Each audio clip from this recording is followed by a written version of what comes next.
साहब से आज जानने की कोशिश करेंगे ये एक प्रोस्टेट ग्लैंड, ये एक ऐसी बीमारी है जो सिर्फ पुरुषों यानी मर्दों में पाया जाता है, यही एक बीमारी है। और भी कुछ होंगे बट ये जो बीमारी है जो सिर्फ पुरुषों में पाया जाता है। तो प्रोस्टेट ग्लैंड जिसको होता है पुरुष में, उसके क्या लक्षण होते हैं? सबसे पहले हमें लक्षण के बारे में बताएं।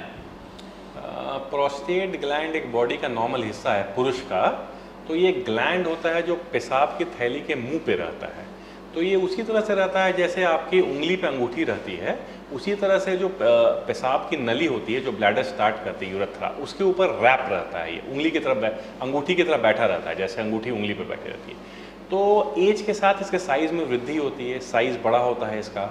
और ये वृद्धि होकर कुछ मरीजों में ये जो पेशाब की नली होती है उसे कंप्रेस कर लेता है, उसे दबाने लग जाता है। दबाता है तो पेशाब के फ्लो में रुकावट होती है, पेशाब के फ्लो में रुकावट होती है और पेशाब की धार कमज़ोर हो जाती है।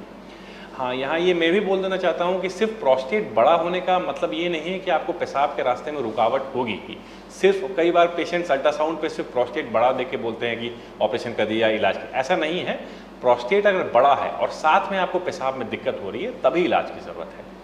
तो इसके लक्षण क्या है? लक्षण जैसे ये पेशाब के फ्लो को रोकता है तो इसमें पेशाब की थैली पूरी तरह खाली नहीं हो पाती है, तो इस कारण से जल्दी जल्दी पेशाब लगता है। रात में सोने के बाद पेशाब करने के लिए उठना पड़ता है, एक बार अनेक बार उठना पड़ता है। पेशाब की धार कमज़ोर हो जाती है।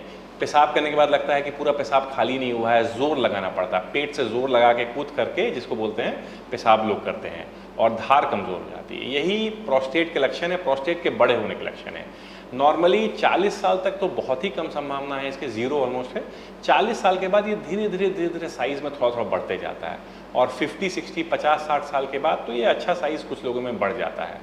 नॉर्मल हम लोग इसका साइज़ करीब 20 से 30 ग्राम के आसपास बोलते हैं, और ये बढ़ के तो 50 ग्राम, 60 ग्राम, 70, 150 ग्राम, 200 ग्राम तक ही पहुँच सकता है। तो जितना बड़ा होगा और जितना रुकावट करेगा उतना पेशाब में दिक्कत होगी।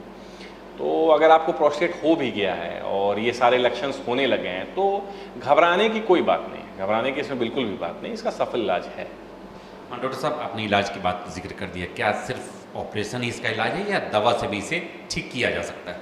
नहीं, ऑपरेशन तो लास्ट रिजॉर्ट है, अनलेस बहुत ही कंपेलिंग सिचुएशन हो। ऑपरेशन तो हमेशा ही लास्ट रिजॉर्ट होता है प्रोस्टेट में।